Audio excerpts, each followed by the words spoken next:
تو دوسری بات جس کی طرف میں نے شروع میں اشارہ کر دیا وہ ایک بڑی اچھی مثال ہو سکتی ہے اس کی، کہ جیسے کہ سید حسین نصر نے کہا کہ اسلام کا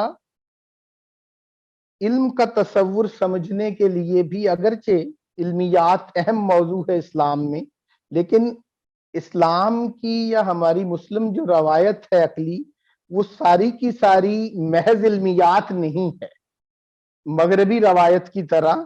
جیسے مغرب جو ہے وہ علمیات کے اوپر کھڑے ہو کر ایک پوری ڈیولپمنٹ وہاں پر ہو رہی، تو ہمارے ہاں اس علمیات کے پیچھے بھی کچھ کنیکشنز ہیں، اور ہماری فلسفیانہ روایت کا اصل موضوع در حقیقت وہ تھا جس کو ہم کہہ رہے ہیں کہ ہمارا بنیادی جو مسئلہ تھا ڈیکارٹ سے پہلے کا فلسفہ۔ اگر کسی سے روایتی فلسفے کے بارے میں پوچھا جائے، اور خصوصاً اسلامی روایت کے حوالے سے بھی، کہ ہماری اسلامی فلسفیانہ روایت کا بنیادی سوال کیا تھا، تو اس کا جواب یہ ہوگا، کئی لوگوں نے تو اسے تنقید کے ساتھ بھی کہا کہ اسلام کی فلسفیانہ روایت یا روایتی فلسفوں کا کیا کہنا ہے، وہ تو وجود کیا ہے سے ہی باہر نہیں نکلتے۔ تو آپ یوں سمجھ لیں کہ ہماری جو روایتی فلسفے ہیں اور پھر اسلام کی فلسفیانہ روایت تھی، اس کا بنیادی جو کنسرن ہے وہ آنٹالوجی ہے، اپسٹمالوجی نہیں ہے۔ یہ انسانی تاریخ میں پہلی دفعہ کارٹیسین اپسٹمالوجی کا جو آغاز ہو رہا ہے، اس پہ آ کر جو ایسا ہوا ہے کہ آنٹالوجی سے ہٹ کر محض اپسٹمالوجی کو ہی بنیادی سوال بنا لیا گیا، انسانی علم کے حوالے سے بھی، عقل کے حوالے سے بھی، اور مختلف علوم کے اندر بھی۔ ہماری اپنی اسلامی روایت میں بھی اور دیگر روایتی فلسفوں کے اندر بھی جو بنیادی مسئلہ تھا وہ آنٹالوجی تھا، وجود کیا ہے کا، ایگزسٹنس کا، بینگ کا جو کوسچن تھا۔ اس بات کو آپ یوں سمجھ لیں کہ اب اس میں ریڈکشنزم کہاں پہ ہے، اس بات کو آپ یوں سمجھ لیں کہ ہماری اپسٹمالوجی اور ہمارا فلسفہ، ہماری ایپسٹمالوجی کا بھی ایک بہت گہرا کنیکشن ہماری آنٹالوجی کے ساتھ ہے۔ ہمارا علم کیا ہے، ہمارے وجود کیا ہے کہ تابع ہے، تو اس کے ساتھ اٹیچڈ ہے۔ تو ویسٹرن تھاٹ کے اندر علم کیا ہے کا جو سوال ہے، اس کی اپنی جو ٹرمینالوجی ہے، نہ صرف وہ ریڈیوس ہو گئی ہے، بلکہ علم کیا ہے کا سوال وجود کیا ہے کے سوال سے بھی کٹ گیا ہے۔ یہ ایپسٹمالوجی آنٹالوجی سے بھی کٹ چکی ہے، اور اس قسم کی ایک ریڈکشن کا بھی شکار ہے۔ یہ جو ہمارے فلسفے کا ایک بنیادی موضوع بھی اس حوالے سے یہ بھی سامنے آ گیا۔ آپ ہماری اسلامی روایت کے فلسفیانہ روایت اگر دیکھیں گے یا ان تھیمز کو پڑھیں گے، اس کو تاریخی تناظر میں بھی جب آپ دیکھیں گے، الفارابی، الکندی، ابن سینا، اور یوں کہہ رہے ہیں ابن رشد سے لے کر آگے ملا صدرہ پر اور محب اللہ الہ آبادی ہماری ہندوستان کے اندر، اور بعد کے لوگوں کے ہاں بھی ماڈرن اسلامک فلسفی سے پہلے تک خصوصاً جو ہمارا اسلام کا روایتی فلسفہ اور فکر ہے، اس کے اندر آپ کو نظر آئے گا کہ ہماری ایپسٹمالوجی جو ہے اس کا ایک بہت گہرا تعلق، اور اس کو سمجھنا سمجھانا بھی اور اس کو واضح کرنے کے لیے بھی ہمیں آنٹالوجی کی طرف جانا پڑے گا، اور وجود کیا ہے کہ سوال کو بھی ٹیکل کرنا پڑے گا۔ اور اس پوری فلسفیانہ روایت میں ان سب فلاسفرز کا جو بنیادی موضوع تھا وہ وجود کیا ہے، اور یہی ایک بنیادی مسئلہ تھا، اور وجود کیا ہے کا جو سوال ہے اسی کو ہمارے فلسفے کے اندر ٹیکل کیا جا رہا تھا۔ تو وجود کیا ہے کے سوال کے ذیلی ایک سوال کے طور پر علم کیا ہے بھی ایڈریس ہو رہا تھا۔ تو یہ ایک خاص قسم کی ریڈکشنزم، جیسے آپ نے کہا ویسٹ کے اندر بھی، جس کی ہم نے بات کی۔ تو ٹھیک ہے جی، اب ہم تھوڑا سا آگے بڑھیں پھر اس کے ابھی کچھ یہ ہے کہ تھوڑی سی نا 10 منٹ کی بریک ہوتی ہے 8:15 کے قریب، ٹھیک ہے، تو وہ ہم کر لیں ہم۔ ہاں 10 منٹ کی بریک لیتے ہیں، اور پھر 8:30 بجے ہم پھر دوبارہ سے پھر یہیں سے میں سلسلہ جو یہی پوچھنا چاہ رہا تھا کہ بریک کر کے ہم ٹھیک ہو گیا، تو اب کتنے بجے یہ ہم دوبارہ 8:30 شروع بجے کریں؟ 8:30 بجے 8:30 ٹھیک ہو گیا۔ اور افیرہ جی استاد صاحب،